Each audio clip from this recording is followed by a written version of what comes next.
இன்னும் ஒரு வீடியோ மூலமாக உங்க எல்லாரையுமே சந்திக்கிறதுல சந்தோஷம். நம்ம குழந்தைகளோட இந்த ஸ்கிரீன் டைம் அப்படிங்கிறது பேரண்ட்ஸுக்கு அம்மாக்களுக்கு எல்லாம் வந்து ஒரு பெரிய தலையடியாகவே இருக்கும். இதை எப்படி குறைக்கிறது? நிறைய நேரம் ஸ்கிரீன்லேயே இருக்கிறாங்களே அப்படிங்கிற ஒரு தலையடி வந்து ஒரு பிரச்சனை பேரண்ட்ஸுக்கு இருக்கும். அதே நேரம் இந்த ஸ்கிரீனை விட்டு நம்ம பிள்ளைகளை விளக்கலாமான்னு கேட்டால் அது கூட ஒரு கஷ்டமான விஷயமா இருக்கும். நிறைய பேர் சொல்லுவாங்க ஸ்கிரீன் கொடுக்காதீங்க, ஸ்கிரீன் டைம் வந்து பிள்ளைகளுக்கு ஆபத்தானது, எல்லா விஷயமே கேள்விப்பட்டிருப்போம். ஆனா என்னதான் நாங்க செய்யறது? ஸ்கிரீனை பார்க்க வேண்டிய ஒரு தேவை இருக்குது. நாங்களும் ஒர்க்கிங்கா இருக்கிறோம், இல்லாத பிள்ளைகள் வீட்டுல இருக்கும்போது வந்து டிவி பார்க்கணும்னு சொல்றாங்க, கேம் விளையாடணும்னு சொல்றாங்க. இது எப்படி நாங்க ரெடியூஸ் பண்ணலாம் அப்படிங்கிற கேள்விகள் இருக்கிற பேரண்ட்ஸுக்கான வீடியோ தான் இது.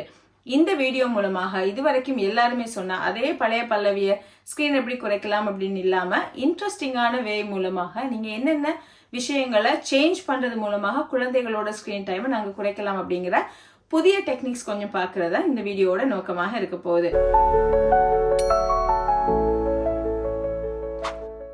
குழந்தைகளோட சைக்காலஜி சம்பந்தமாகவோ அல்லது பேரண்டிங், வளர்ந்தோருக்கான சைக்காலஜிக்கல் இஷ்யூஸ் சம்பந்தமான தெளிவுகளுக்கு இந்த சேனலை சப்ஸ்கிரைப் பண்ணிக்கொள்றது மூலமாக உங்களோட நண்பர்கள், உறவினர்கள் இவங்களோட கூட இந்த வீடியோக்களை நீங்க ஷேர் பண்ணிக்கொள்ளலாம்.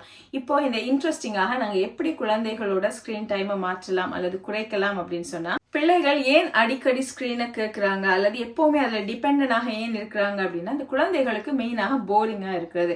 எந்த வேற ஆக்டிவிட்டிஸுமே இல்லை. அவங்க கிரியேட்டிவாக திங்க் பண்றதுக்குரிய ஒரு வே கொடுக்குறோமா, அவங்க கிரியேட்டிவாக ஏதாவது ஒரு பொருளை செய்யறாங்களா, இப்படி எதுவுமே இல்லை. இதனால அந்த பிள்ளைகள் ஸ்கிரீன்ல நாட்டமாக இருக்கிறாங்க. ஸோ இது வரைக்கும் நம்ம சொல்லியிருப்போம், இந்த எப்பவுமே இந்த ஸ்கிரீன் அப்படிங்கிறது குழந்தைகளுக்கு ஒரு ரிவார்டாக கொடுக்கப்படணும். அவங்க ஏர்ன் பண்ணணுமே தவிர அவங்களுக்குரிய ஒரு ரைட்டாக இல்லை அப்படிங்கறத நான் கூட இதுக்கு முதல்ல வீடியோஸ்லயுமே சொல்லியிருப்பேன்.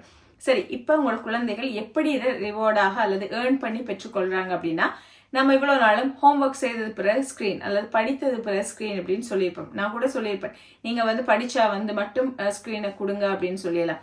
உங்களோட பிள்ளைகள் ரொம்ப டிபெண்டனாக இருக்கிறாங்க அப்படின்னு சொல்லி நீங்க கருதினீங்க அப்படின்னு சொன்னா கொஞ்சம் ஒரு சின்ன ட்ரிக் ஒன்று மாற்றி பாருங்க. படிக்கிறத விட்டுட்டு பிள்ளைகள் கிரியேட்டிவாக ஒரு விஷயம் செய்யும் போது அந்த ஸ்கிரீனை வந்து ஒரு ரிவார்டாக கொடுங்க.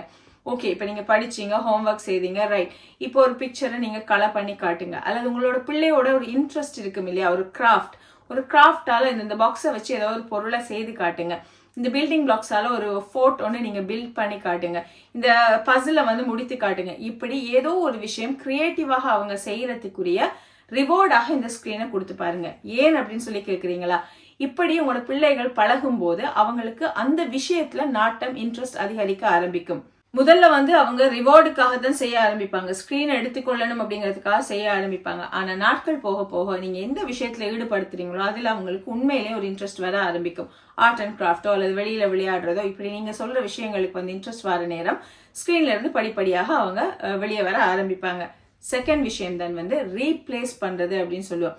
பெரும்பாலான பேரண்ட்ஸ் என்ன சொல்லுவோம், எப்பவுமே நம்ம திட்டுவோம், நீ எப்பவுமே டிவி பார்த்துட்டு இருக்க, டிவி ஆஃப் பண்ணு, போனை கொண்டு போய் வை. ஸோ இப்படியான விஷயங்களை சொல்லுவோமே தவிர ரீப்ளேஸ்மெண்ட்டா என்ன அப்படிங்கறத நாங்க சொல்றோமா அப்படின்னு யோசிச்சு பார்க்கணும். குழந்தைகளுக்கு நீங்க ஸ்கிரீனை கொடுக்கல அப்படின்னா அதுக்கு ஒரு ரீப்ளேஸ்மெண்ட் இருக்கணும். என்ன ரீப்ளேஸ்மெண்ட்? படிக்கிறது, கதை வாசிக்கிறது, இப்படியான விஷயங்கள் மட்டுமானா இதையும் கொஞ்சம் நம்ம டிஃப்ரெண்டா யோசிச்சு பார்ப்போம்.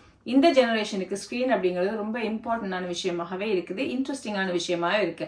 ஸோ இந்த பிள்ளைகளுக்கு நம்ம என்ன ரீப்ளேஸ்மெண்ட் கொடுக்கலாம் அப்படின்னு சொன்னா, அவங்களோட அதே இன்ட்ரெஸ்ட்டை தூண்டக்கூடிய மாதிரியான ஒரு விஷயத்த ரீப்ளேஸ் பண்ணலாம். எப்படின்னா, உங்களோட பிள்ளைகள் வந்து தேவையில்லாத ஒரு வீடியோ பார்த்துட்டு இருக்காங்க, சும்மா அந்த சின்ன பிள்ளைகள் விளையாடுறது, இந்த டயானா ரோமா இப்படியான வீடியோஸ் எல்லாம் வந்து பார்த்துட்டு இருக்கிற ஒரு குழந்தையாக இருக்கு அப்படின்னா, ஓகே, நீங்க ஸ்கிரீன் பார்க்கலாம், but I'm gonna replace with something interesting and educational அப்படின்னு சொல்லி நீங்க சொல்லலாம்.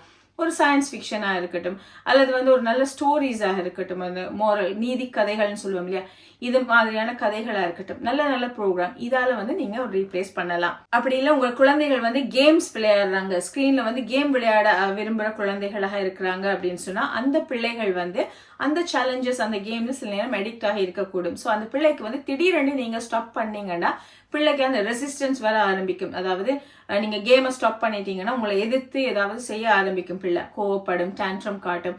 ஸோ இந்த கேமை கூட நீங்க ரீப்ளேஸ் பண்ணலாம். ஒரு ப்ரொடக்டிவான, எல்லா கேமுமே தவறானது அப்படின்னு இல்லையா, ப்ரொடக்டிவான கேம்ஸா இருக்கட்டும் அல்லது மேத்ஸ் டீச் பண்ற, இன்டிரெக்டாகவே மேத்ஸ் டீச் பண்ணக்கூடிய கேம்ஸ் இருக்கும். பார்க்க பிள்ளைக்கு வந்து ஒரு விளையாட்டு மாதிரி இருக்கும், ஆனால் அதுல வந்து சில சிக்கலான கணிதங்கள் வந்து தீர்க்கக்கூடியதாக இருக்கும். ஸோ இப்படியான கேம்ஸ் என்ன அப்படின்னு தேடி அந்த கேம்ஸை இன்ஸ்டால் பண்ணி நீங்க அப்படி கூட ரீப்ளேஸ் பண்ணலாம். அடுத்த டெக்னிக் தான் வந்து இந்த போர்டம் பாக்ஸ் அப்படின்னு சொல்லி சொல்லுவோம். ஒரு போர்டம் பாக்ஸ் அப்படிங்கிறது உங்களோட வீட்டில் நீங்கள் ஒரு அட்டை பெட்டியாக இருக்கட்டும் அல்லது ஏதாவது ஒரு பிளாஸ்டிக் கண்டெய்னர் ஒரு பெரிய ஒரு பாக்ஸில் கொஞ்சம் பொருட்கள், சின்ன பிள்ளைகள் இருக்கிறவங்க கொஞ்சம் டாய்ஸை வந்து வைக்கலாம். ஒரு பசில், அவங்களுக்கு பிடித்த ஒரு பொம்மை, அவங்க விளையாடுற உண்டு. ஸோ இந்த மாதிரியான டாய்ஸை கொஞ்சம் வச்சு அந்த போர்டம் பாக்ஸ் அப்படின்னு சொல்லி அதுக்கு பேரிடுவோம். ஸோ அந்த பிள்ளைகள் வந்து ஸ்க்ரீன் பார்த்துட்டு இருக்காங்க, ஸ்க்ரீன் டைம் முடிஞ்சிருச்சு, உங்களுக்கு போரிங்காக இருக்குதா, ஸோ இதை வந்து நீங்கள் விளையாடலாம். இந்த பாக்ஸை வித்தியாசமான பொருட்கள் இருக்கும்னு. இது அவங்க விளையாடுற டாய்ஸ் மட்டும் இல்லாமல் நீங்கள் வீட்டில் எடுக்கிற ஒரு பாட்டில் அல்லது கார்ட்போர்டு, உங்களுக்கு வீட்டில் நீங்கள் வீசுகிற பொருட்கள், ஏதாவது இன்ட்ரெஸ்டிங்கான பொருட்கள், இது எல்லாத்தையும் அந்த பாக்ஸில் போடுற நேரம் அந்த பிள்ளைக்கு அது புதுசாக இருக்கும். ஸோ இந்த பாக்ஸை நீங்கள் அடிக்கடி மாற்றலாம். ஒரு ஒன்ஸ் அ வீக் உங்களுக்கு கிடைக்கிற பொருட்கள், நீங்கள் வீசுறதுக்கு வச்சிருக்கிற கிராஃப்ட் செய்யக்கூடிய பொருட்களை ரீப்ளேஸ் பண்ணலாம். ஸோ அந்த நேரம் அந்த பிள்ளைகள் கிரியேட்டிவாக அதில் ஏதாவது செய்யறதுக்கு வந்து ஊக்குவிக்கலாம். ஸோ இது ஒரு ஃபேமிலி டைமாக கூட நீங்கள் செய்யலாம். பேரண்ட்ஸ் வந்து யாராவது பிள்ளைகளோட இன்டராக்ட் பண்ணுறீங்க அப்படின்னா அதற்கு கூட இந்த போர்டம் பாக்ஸை யூஸ் பண்ணலாம். அடுத்த டெக்னிக்ஸ் தான், இப்போ இருக்கிற குழந்தைகள் எல்லாருக்குமே தன்னை வீடியோ எடுக்கிறது, தான் பாடுறது, தான் ஆடுறது, இப்படியான விஷயங்கள் வீடியோ எடுக்கிறதுல இன்ட்ரெஸ்ட் காட்டக்கூடியவங்களாக இருப்பாங்க. ஸோ இந்த யூடியூப் கண்டென்ட் அவங்களே செய்கிற மாதிரியாகலாம் பேசி பார்க்குற குழந்தைகள்லாம் இருப்பாங்க. இதுக்கு காரணம் அவங்க ஸ்க்ரீனில் பார்க்குறதோட இன்ஃப்ளூயன்ஸ் கூட இருக்கலாம். இப்படி இன்ட்ரெஸ்ட் இருக்கிற குழந்தைகள் அப்படின்னு சொன்னால் அவங்களுக்கு நீங்கள் ப்ரிட்டன் பிளே, அவங்க ஏதாவது ஒன்று செய்கிறது அவங்களே வீடியோ பண்ணுறது, சோஷியல் மீடியாவில் அப்லோட் பண்ணுறதை பற்றி நான் பேசலை. ஜஸ்ட் அவங்களே வந்து வீடியோ எடுக்கிறதுக்கெல்லாம் ஆர்வம் இருக்கிற குழந்தையாக உங்களோட குழந்தை இருக்கும் அப்படின்னா டீச் பண்ணி அதை நீங்கள் வீடியோ பண்ணுங்க. ஒரு ஒயிட் போர்டில் நீங்கள் டீச் பண்ணுற மாதிரி ஒரு வீடியோ எடுங்க. அல்லது உங்கள் தம்பியோ தங்கச்சி இருக்காங்கன்னா அவங்களுக்கு டீச் பண்ணுற மாதிரி, நீங்கள் ஒரு பொருளை வச்சு விளையாடுற மாதிரி ப்ரிட்டன் பிளே. ஸோ இதெல்லாம் வந்து நீங்கள் வீடியோ பண்ணுங்க. இப்படி நாங்கள் வந்து அந்த குழந்தைகளுக்கு சொல்கிற நேரம் அவங்க அதை இன்ட்ரெஸ்டிங்காக அந்த விஷயம் செய்வாங்க. அல்லது ஒரு கிராஃப்டை செய்கிறாங்க அப்படின்னா கூட யூ டேக் அ வீடியோ அப்படிங்கிறப்போ அந்த பிள்ளை வந்து அதை நுணுக்கமாக செய்ய ஆரம்பிக்கும். அது வீடியோ எடுக்குது அப்படிங்கிறதுக்காக. இந்த மாதிரி விஷயங்கள் கூட குழந்தைகளுக்கு, இந்த காலத்தில் இருக்க குழந்தைகளுக்கு இன்ட்ரெஸ்டிங்காக இருக்கும். அடுத்த டெக்னிக் தான் இந்த ஸ்க்ரீன் டைம் விண்டோ அப்படின்னு சொல்லுவோம். நிறைய பேரண்ட்ஸ் செய்த தவறு தான் வந்து உங்களுக்கு ஸ்க்ரீன் டைம் 1 hour அப்படின்னு சொல்லி பிள்ளைகளுக்கு சொல்றது. இது கிளியராக எந்த ஒரு பவுண்டரியுமே நம்ம கொடுக்க மாட்டோம். ஸோ பிள்ளைகள் நம்மகிட்ட கேட்டுட்டே இருப்பாங்க, நச்சரிச்சுட்டே இருப்பாங்க, நான் வந்து போகலாமா, நான் டிவி பார்க்கலாமா, ஸ்க்ரீன் டைம் எடுக்கலாமா அப்படின்னு சொல்லி. ஸோ இதற்கு வந்து பேரண்ட்ஸ் என்ன செய்யணும் அப்படின்னு சொன்னால் ஒரு குறிப்பிட்ட டைம் உங்கள் குழந்தைகளுக்கு நீங்கள் ஸ்க்ரீன் டைமாக கொடுக்கணும். 4 மணிலேருந்து 5 மணி வரைக்கும் ஸ்க்ரீன் டைம், 5லேருந்து 6 வரைக்கும். அப்படி கிளியராக நாங்கள் நம்ம பிள்ளைகளுக்கு சொல்ற நேரம் அந்த பிள்ளையும் வந்து தொடர்ச்சியாக கேட்காது. அதற்கு ஏற்றமா அந்த குழந்தையுமே ப்ரிப்பேர் ஆக ஆரம்பிக்கும். ஸோ உங்கள் பிள்ளைகள்கிட்ட ஓகே நீங்கள் வந்து சாப்பிட போறீங்கன்னா சாப்பிட்டுட்டு நீங்கள் அந்த ஸ்க்ரீன் டைமும் எடுக்கலாம், படிச்சுட்டு நீங்கள் அந்த ஸ்க்ரீன் டைம் எடுக்கலாம். இப்படி நீங்கள் கிளியரான ஒரு பவுண்டரியை, அந்த விண்டோ, அந்த டைம் ஃப்ரேம் வந்து குழந்தைகளுக்கு கொடுக்கறதும் இந்த டான்ட்ரம் எல்லாம் குறையறதுக்கு வந்து ஹெல்ப்ஃபுல்லாக இருக்கும். அடுத்ததான் இந்த குழந்தைகளுக்கு இந்த காம்படிஷன், சின்ன சின்ன போட்டிகள் அப்படிங்கிறது நல்ல விருப்பமாக இருக்கும். அவங்க வின் பண்ணணும் அப்படிங்கிறதுல ஒரு மோட்டிவேட்டடாக ஆர்வமாக இருப்பாங்க. ஸோ இந்த ஃபேமிலி சேலஞ்ச் அப்படிங்கிறது கூட நாங்கள் வந்து ரெக்கமெண்ட் பண்ணுவோம். இந்த ஸ்க்ரீனில் அதிகமாக அடிக்ட் ஆகிற குழந்தைகளுக்கு ஒரு 2 hours வந்து நம்ம ஸ்க்ரீன் இல்லாமல் இருக்கணும். இந்த வீட்டில் யார் வின் பண்ணுறாங்களோ அவங்களுக்கு ஒரு ப்ரெசென்ட், அல்லது யார் வின் பண்ணுறாங்களோ அவங்க வந்து நம்ம எங்கே வெளியில் போவோம் இந்த வீக்கெண்ட் அப்படிங்கிறத சூஸ் பண்ணுவாங்க. இப்படி ஒரு சின்ன சின்ன டாஸ்க்கை கொடுக்கலாம். ஸோ அந்த குழந்தைகள் 2 hours அவங்க வந்து ஸ்க்ரீன் இல்லாமல் இருந்தாங்க அப்படின்னு சொன்னால் அவங்க வின் பண்ணுறதாக கொடுக்கலாம். இதில் முக்கியமான விஷயம், பேரண்ட்ஸான நம்மளும் வந்து ரோல் மாடல் பண்ணணும். நாம் எப்போவுமே ஸ்க்ரீனில் இருக்கிற நேரம் அது பிள்ளைகளுக்கு வந்து அந்த டெம்ப்ட் பண்ணக்கூடியதாக இருக்கும். ஸோ இந்த சேலஞ்ச் மூலமாக அந்த பிள்ளைகளோட டைமை வந்து கூட்டலாம். உங்கள் பிள்ளை வந்து நிறைய அடிக்டடாக இருக்குது அப்படின்னா எடுத்து ஸ்டார்டிங்லேயே நீங்கள் 2 hours அப்படின்னு இல்லாமல் ஒரு 1 hourக்கு யாருமே பார்க்காம இருக்கிறது, ஸ்க்ரீன் இல்லாமல் இருக்கிறது, 2 hours இன்றைக்கு ஃபுல்லாக ஸ்க்ரீன் இல்லாமல் நம்ம வந்து வேறு ஆக்டிவிட்டிஸ் செய்கிறது, இப்படி வந்து நீங்கள் கிராஜுவலாக இன்க்ரீஸ் பண்ணலாம். அடுத்ததுதான் முக்கியமான விஷயம், ஏன் உங்களோட குழந்தைகள் இந்த ஸ்க்ரீனில் அடிக்டடாக இருக்கு, ஏன் அவங்களுக்கு ஸ்க்ரீன் தேவையாக இருக்குது அப்படிங்கிறத பார்க்கணும். உங்களோட அட்டென்ஷன் இல்லாததுனால அட்டென்ஷனை தேடுறதுக்காக அந்த பிள்ளை அப்படி இருக்குதா, ஸ்ட்ரெஸ்டாகவே இருக்கிறதால ரிலாக்ஸேஷனுக்கு இருக்குதா, அல்லது ஸ்டிமுலேட்டடாக இருக்குதா, அதாவது நீங்கள் கொடுக்குற அந்த பிள்ளைகள் பார்க்குற கண்டென்ட்ஸ் இருக்கு இல்லையா, இது குழந்தைகளை தூண்டக்கூடிய அல்லது ஹைப்பராக பிஹேவ் பண்ணக்கூடிய கண்டென்ட்டாக இருக்கும் அப்படின்னு சொன்னா, அடிக்ட் ஆகக்கூடிய கண்டென்ட்டாக இருக்கும் அப்படின்னு சொன்னா, நிறைய கேம்ஸ் விளையாடுற குழந்தைகள், ஆன்லைன் கேம்ஸ் விளையாடுற குழந்தைகள் அப்படின்னா இவங்களால வந்து கண்ட்ரோல் பண்ண முடியாம இருக்கும். ஸோ இந்த எந்த காரணம் உங்கள் பிள்ளைகளுக்கு இருக்குது அப்படின்னு பார்த்து அந்த காரணம், அந்த கோர்ஸை வந்து நாங்கள் நிவர்த்தி செய்கிறது மூலமாகவும் வந்து பிள்ளைகளை இந்த ஸ்க்ரீன் அடிக்ஷன் அல்லது இந்த நிறைய ஸ்க்ரீனை வந்து குறைத்து கொள்றதுக்கு வந்து ஹெல்ப் பண்ணலாம். அடுத்தது, பிள்ளைகள் வந்து ஏன் அதிக அளவு இந்த ஸ்க்ரீன்ல தங்கி இருக்காங்க அப்படின்னு சொன்னா, இந்த ஹை டோபமின் ஆக்டிவிட்டி அப்படின்னு சொல்லுவோம். இந்த டோபமினோட அளவு வந்து இவங்களுக்கு வந்து இந்த அடிக்ஷனால, இந்த ஸ்டிமுலேஷனால வந்து அதிகரிக்குது. இந்த டோபமின் வந்து அதிகரிக்கிறத வந்து அந்த பிள்ளைகள் வந்து ஹாப்பியாக ஃபீல் பண்ண வைக்கிறதுக்குரிய வேற ஆக்டிவிட்டிஸ் இருக்கா அப்படின்னு கேட்டா கண்டிப்பாக இருக்கு. இந்த மெஸ்ஸி பிளே அப்படின்னு சொல்லுவோம் இல்லையா, மண்ணோட விளையாடுறது, களிமண்ல பிள்ளைகள் விளையாடுறது. இப்ப வந்து நமக்கு அந்த இன்டோர்ல அந்த செட்டப் இல்லை அப்படின்னு சொன்னா கூட ஷேவிங் ஃபோம் நம்ம யூஸ் பண்ணலாம், அல்லது சோப் நூலை மெஸ்ஸியாக பிள்ளைகள் விளையாடுறது, அல்லது வாட்டர் பிளே தண்ணியோட தொட்டியில் எடுத்து பிள்ளைகள் விளையாடுறது. ஸோ இப்படியான ஆக்டிவிட்டிஸ் எல்லாம் வந்து இந்த டோபமின் அளவை அதிகரிக்கிறதும் அந்த பிள்ளைகள் ஹாப்பியாக உணர வைக்கிறதுக்குமே வந்து ஹெல்ப்ஃபுல்லாக இருக்கும். இந்த மாதிரி ஆக்டிவிட்டிஸை நீங்க செய்யலாம். அடுத்தது இந்த பில்டிங் ஆக்டிவிட்டிஸ், ஒன்றுக்கு மேல ஒன்று பொருட்களை வச்சு கட்டுற நேரம், அதை உடைக்கிறது, அதை திருப்பி கட்டுறது, இப்படியான விஷயங்கள் கூட இப்படியான ஆக்டிவிட்டிஸாக இருக்கும். இதுவுமே பிள்ளைகளுக்கு அந்த இன்டென்ஸ் ஒரு பிளெஷரை வந்து கொடுக்கக்கூடியதாக இருக்கும்.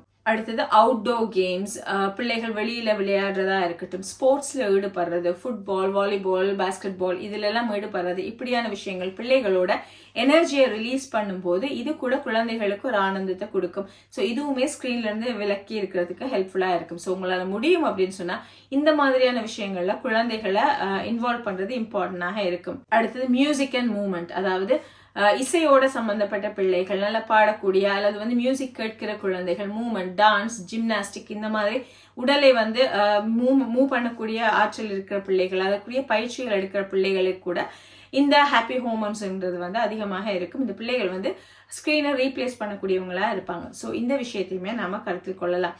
இன்னொன்று, இந்த ஸ்க்ரீன் டைமை குறைக்கிறேன் அப்படிங்கிறதுல பேரண்ட்ஸ் விட இன்னொரு பிள்ளை தான். இந்த மாதிரி வீடியோஸ் பார்த்தாச்சு, இப்போ டாக்டர் சொல்கிறாங்க, ஸோ நம்ம வந்து இதை வந்து சடனாக குறைக்கணும் அப்படின்னு சொல்லி இவ்வளவு நாளும் 4-5 hours பிள்ளை வந்து டிவி பார்த்துட்டு ஃபோன் பார்த்துட்டு இருக்கு அப்படின்னு சொன்னால் ஒரே அடியாக இல்லை, நாளை முதல் உனக்கு 1 hour தான் இப்படி சொல்கிறீங்க அப்படின்னு சொன்னால் அந்த குழந்தைகிட்ட நீங்கள் டேண்ட்ரம் எதிர்பார்ப்பீங்க. ஸோ கிராஜுவலாக குறைக்கணும். எப்படி கிராஜுவலாகனா வீக் பை வீக் நீங்கள் குறைக்கணும். இப்போ இந்த வீக் வந்து இவ்வளோ நாளும் என்ன பிள்ளை 5 hours பார்த்துட்டு இருக்கா, இந்த வீக் ஃபுல்லாகவே நான் 1 hourக்கு ரெடியூஸ் பண்ணுவேன். ஸோ அது பிள்ளைக்கு விளங்காது, அந்த டைம் குறையிறது வந்து விளங்காது. நெக்ஸ்ட் வீக் வந்து 3 hours நான் அதை ரெடியூஸ் பண்ணுவேன். 3 hours ஒரு 2 weeks போவேன். ஓகே, 2 weeks முடிஞ்சுதா, அதுக்கு பிறகு வந்து அடுத்த 2 weeks வந்து 2 hours குறைக்கிறது. ஸோ இப்படி படிப்படியாக நீங்கள் குறைக்கிற நேரம் உங்கள் பிள்ளைகளுக்குமே அது விளங்காது, அவங்களோட அந்த ஆக்டிவிட்டிஸ் வந்து ரீப்ளேஸ் ஆகிட்டே வரும். இதுவுமே வந்து இந்த ஸ்க்ரீனை கட் டவுன் பண்றதுக்கு ஒரு வேலையாக புரிந்து கொள்ள வேண்டியது. ஸ்க்ரீன் அப்படிங்கிறது ஒரு ப்ராப்ளம் இல்லை. இந்த காலகட்டத்தில் பிள்ளைகளுக்கு கட்டாயம் தேவை, அது ரெக்கமெண்டட் கூட. ஆனா எங்க ப்ராப்ளம் வருது அப்படின்னா டிபெண்டன்சி. உங்க பிள்ளைகள் டிபெண்டன்ட் அப்படின்னு சொல்லி நீங்க கருதுறீங்க அப்படின்னு சொன்னா இந்த மாதிரி டெக்னிக்ஸை நீங்க யூஸ் பண்ணலாம். சரி, இதெல்லாம் செய்து கூட இந்த பிள்ளையால அந்த ஸ்கிரீன் டிபெண்டன்சிலிருந்து வர முடியல, அல்லது வர்ச்சுவல் ஆட்டிசம் மாதிரியான பிரச்சனைகள் இந்த குழந்தை சந்திக்குது அப்படின்னு சொன்னா கட்டாயமாக உங்களுக்கு ஒரு ப்ரொஃபஷனல் ஹெல்ப் வேணும். ஒரு சைல்ட் சைக்காலஜிஸ்ட்டை வந்து நீங்க அணுக வேண்டிய தேவை ஒன்று இருக்கும். மீண்டும் மற்றொரு வீடியோ மூலமாக சந்திக்கிற வரைக்கும் உங்களிடமிருந்து விடைபெறுகிறேன். நன்றி.